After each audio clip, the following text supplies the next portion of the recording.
Hello student, class 12 का chemistry का question paper है। कोड है 5661 सेट 1। तो सीबीएसई बोर्ड एग्जाम 2025 का ये क्वेश्चन पेपर है। तो जिनका भी 566 कोड है, 566 सेट कोई भी हो सकता है, 1 2 3 लास्ट वाला कुछ भी हो सकता है, बट 56 अगर 6 है तो वो अपने आंसर मैच कर सकते हैं। तो इसके मैक्सिमम क्वेश्चन सेम ही है। तो आई होप एग्ज़ाम अच्छा गया होगा। अब इसके हम सोल्यूशन करेंगे। तो केमिस्ट्री का ये क्वेश्चन पेपर है। इजी था, हार्ड था, कमेंट कीजिएगा। तो सबसे पहले ऑब्जेक्टिव क्वेश्चंस को देखते हैं। इसका सेक्शन ए का फर्स्ट क्वेश्चन था Williamson synthesis of preparing unsymmetrical ether. तो जो विलियमसन सिंथेसिस है वो अनसिमेट्रिकल ईथर प्रिपेयर करने के लिए कौन सा टाइप का रिएक्शन है, SN1 है, SN2 है, इलेक्ट्रोफिलिक एडिशन रिएक्शन है कि एलिमिनेशन। तो यहाँ पे विलियमसन सिंथेसिस अनसिमेट्रिकल ईथर के लिए SN2 रिएक्शन होता है। SN2 इसका बी ऑप्शन करेक्ट है। किस किस बच्चे ने SN2 रिएक्शन पे टिक किया है? क्वेश्चन 1 का answer B option SN2 reaction होना चाहिए विलियमसन सिंथेसिस का। तो उनका बिल्कुल ठीक है। आई होप सबने यही लिखा होगा, कमेंट कीजिएगा। नेक्स्ट क्वेश्चन देखो, क्वेश्चन 2। क्वेश्चन 2 है आपका, which of the following compound would be hydrolyse by aqueous KOH most easily. Aqueous KOH है, देखो यहाँ पे। तो एक्वस KOH से आपका एलाइलिक जो होते हैं, D option CH2 double bond CH CH2Br, ये एलाइलिक जो हेलाइड होते हैं ये एक्वस KOH से क्या हो सकते हैं, हाइड्रोलाइज हो सकते हैं। तो एलाइलिक, डी ऑप्शन इसका आंसर है। क्वेश्चन 2 का आंसर डी, ये एलाइलिक हेलाइड होना चाहिए। तो किस किस बच्चे ने ये ऑप्शन टिक किया है, ये इनका ठीक है। नेक्स्ट क्वेश्चन देखेंगे, third. According to Werner's theory coordination compound. तो जो वर्नर थ्योरी है, पॉइंट्स आप पढ़ के गए होंगे वर्नर थ्योरी के पॉइंट्स। तो वर्नर थ्योरी में क्या होता है, दो वैलेंसी होती है, एक प्राइमरी और एक सेकेंडरी। प्राइमरी जो होती है वो ऑक्सीडेशन स्टेट बताती है और सेकेंडरी जो होती है कोऑर्डिनेशन नंबर बताती है। प्राइमरी आयनाइजेबल होती है, सेकेंडरी आपकी नॉन आयनाइजेबल होती है। तो यहाँ पे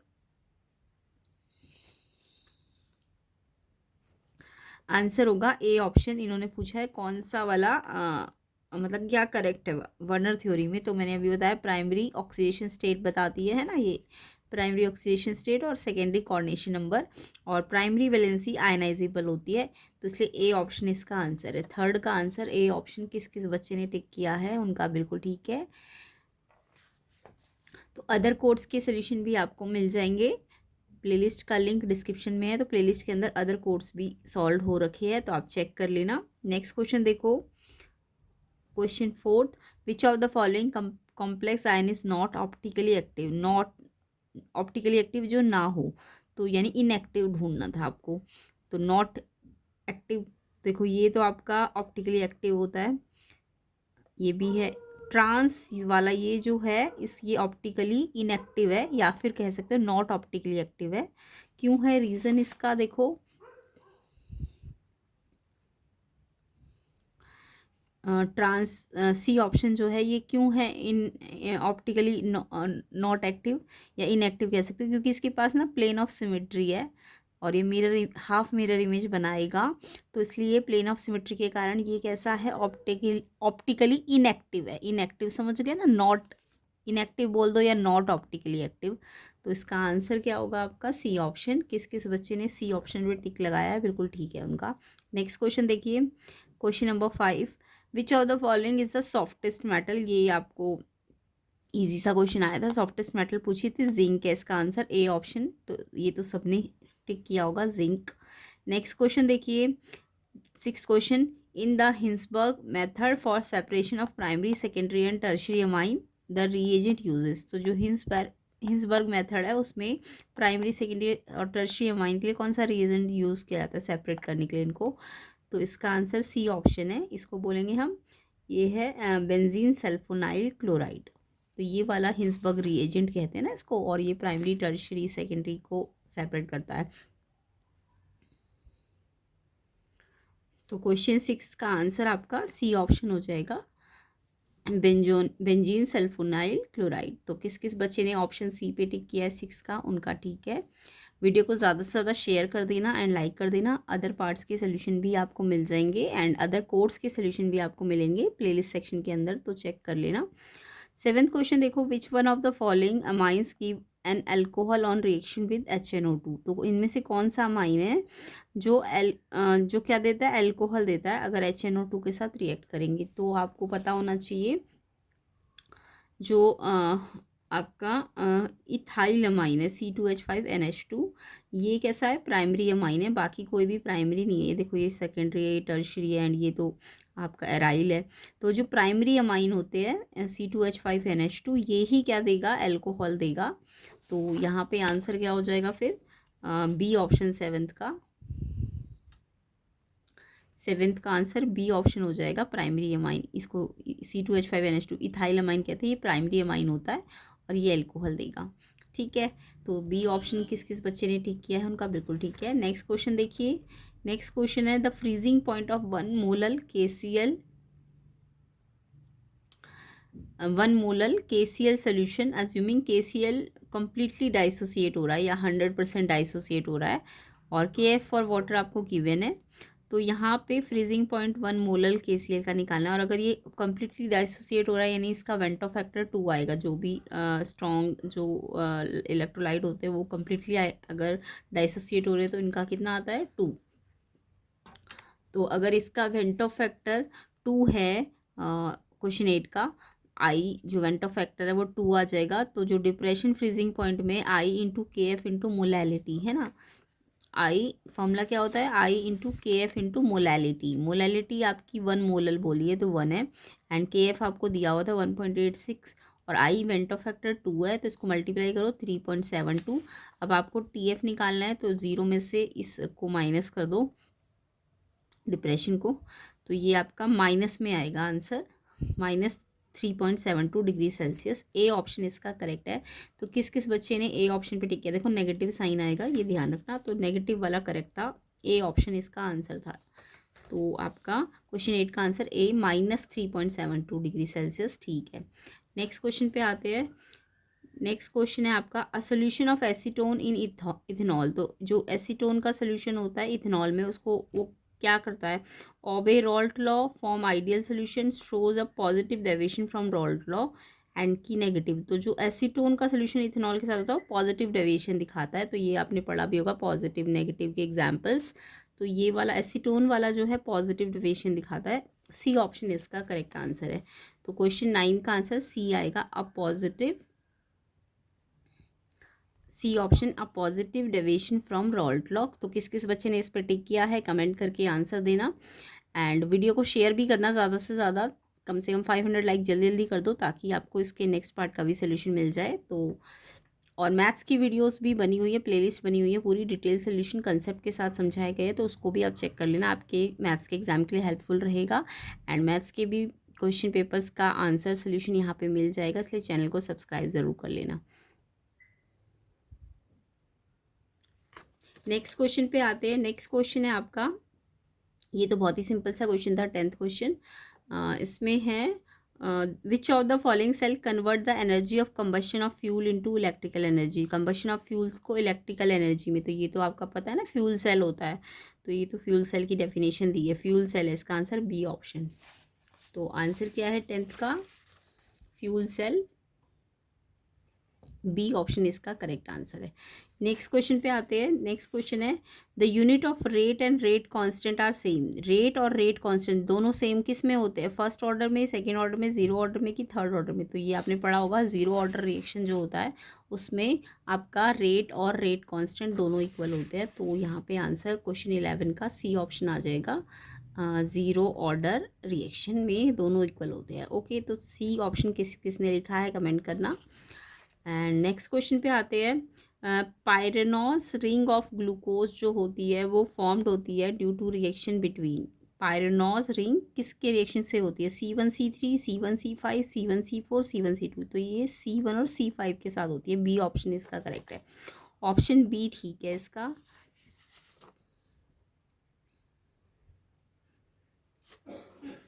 तो 12th का आंसर आपका option B C1 and C5 आएगा। C1 C5 किस किस बच्चे ने लिखा है ये कमेंट करना।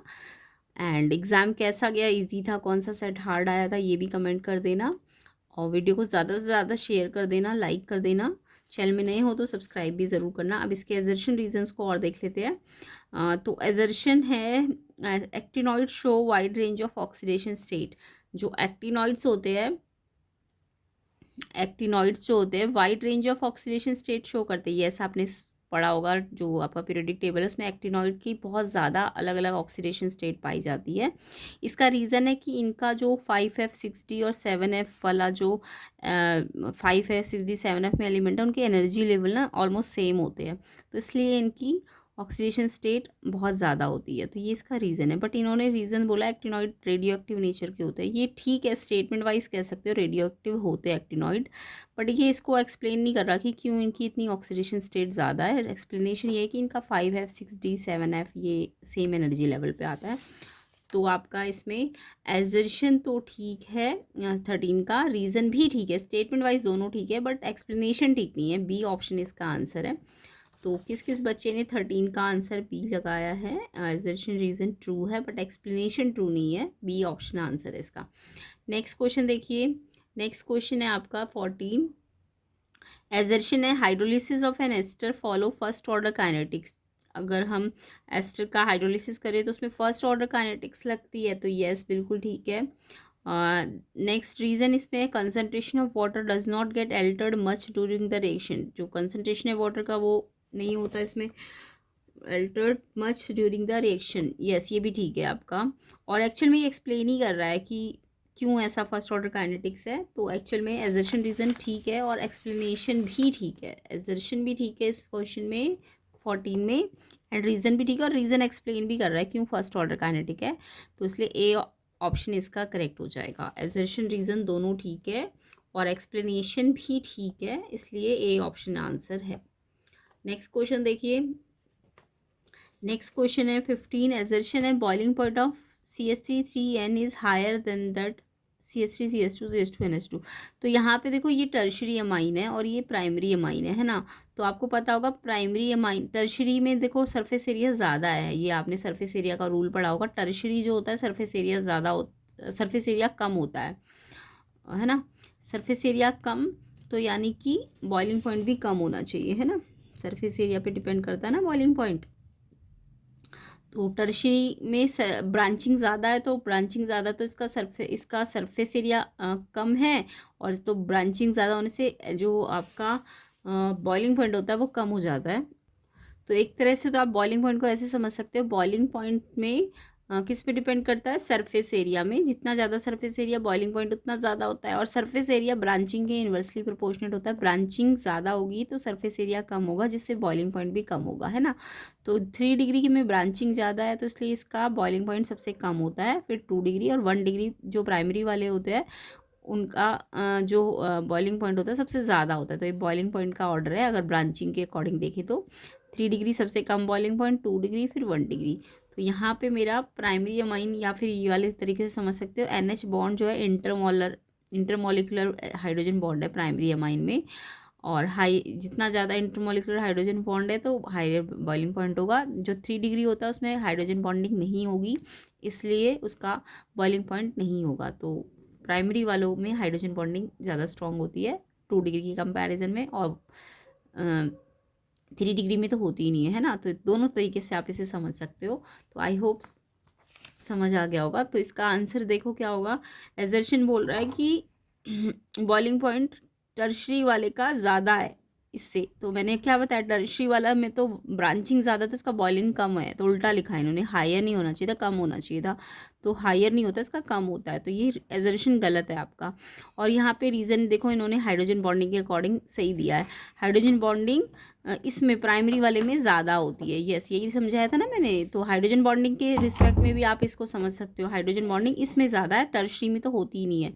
तो इसलिए अगर ये बोलते यहाँ लोअर तो ये रीज़न ठीक भी होता और एक्सप्लेनेशन भी ठीक होता तब, बट यहाँ हायर बोलते इसलिए ये गलत है और ये सही है।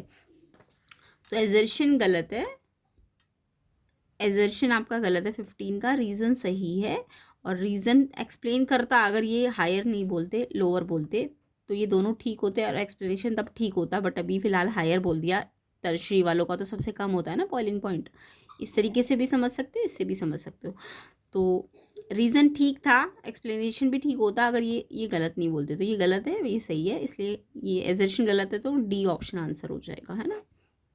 देख लो, एजर्शन गलत होता है तो क्या आंसर होता है? एजर्शन गलत, रीज़न सही।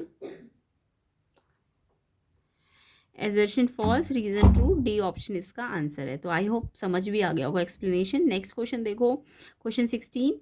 एजर्शन है फिनॉल ज़्यादा एसिडिक है as compare to ethanol. Yes, आपने पढ़ा होगा फिनॉल जो होता है ज़्यादा एसिडिक होता है इथेनॉल से। फिनॉल के बाद वाटर होता है, वाटर के लास्ट में इथेनॉल आता है, ये ऑर्डर होता है फिनॉल एसिडिक ऑर्डर। अगर फिनॉल फिर वाटर फिर इथेनॉल, तो यहाँ पे फिनॉल ज़्यादा एसिडिक है इथेनॉल से, बिल्कुल ठीक है। और रीज़न भी इन्होंने ठीक दे दिया। देखो, फिनॉक्साइड आयन क्योंकि स्टेबल होता है इथॉक्साइड से, इसका फिनॉक्साइड आयन बनेगा और इससे इथॉक्साइड। तो ये वाला फिनॉक्साइड जो होता है ना, स्टेबल होता है इथॉक्साइड से। तो रीज़न भी एक्सप्लेन कर रहा है एक्चुअली, ठीक भी और एक्सप्लेन भी कर रहा है क्यों ये एसिडिक है, क्योंकि ज़्यादा स्टेबल है। तो इसका मतलब एजर्शन भी आपका ठीक है और रीज़न ठीक होने के साथ साथ एक्सप्लेन भी कर रहा है इसको, एसिडिक करेक्टर को। इसलिए जब दोनों चीज़ ठीक हो तो ऑप्शन ए इसका आंसर हो जाएगा। एजर्शन रीज़न ठीक भी और एक्सप्लेनेशन भी ठीक है, इसलिए आपका ऑप्शन ए इसका आंसर है कि एजर्शन ठीक भी है, रीज़न भी ठीक है और एक्सप्लेनेशन भी ठीक है। ए ऑप्शन आंसर है। तो एक बार एजर्शन रीज़न को शॉर्ट में देख लेते हैं। 13 का बी है, 14 का ए है, 15 का डी है और 16 का आपका ए है। किस किस बच्चे ने एजर्शन रीज़न बिल्कुल ठीक किया है, कमेंट करके आंसर देंगे। एंड सेक्शन ए में कितने सही है, 16 में से कितने सही है, सारे बच्चे कमेंट करके आंसर देना। एंड वीडियो को ज़्यादा से ज़्यादा शेयर कर देना, लाइक कर देना, एंड चैनल पे नए हो तो सब्सक्राइब भी कर देना। इसके नेक्स्ट पार्ट में हम सेक्शन बी भी कर लेंगे। ज़्यादा से ज़्यादा लाइक करो तो आपको सेक्शन बी सी भी कवर करवा देंगे। तो ये सारे क्वेश्चंस आए थे। एंड अदर कोड्स वाले भी चेक कर सकते हैं, या नेक्स्ट ईयर वाले 3-4 कोड को अच्छी तरह से प्रैक्टिस कर लीजिएगा। प्लेलिस्ट के अंदर सारे कोड्स अवेलेबल है, आप चेक कर सकते हैं उनके सॉल्यूशंस को। तो ये सेक्शन सी के क्वेश्चंस है। तो वीडियो को ज़्यादा से ज़्यादा शेयर करना, चैनल में नए हो तो चैनल को सब्सक्राइब ज़रूर कर लेना।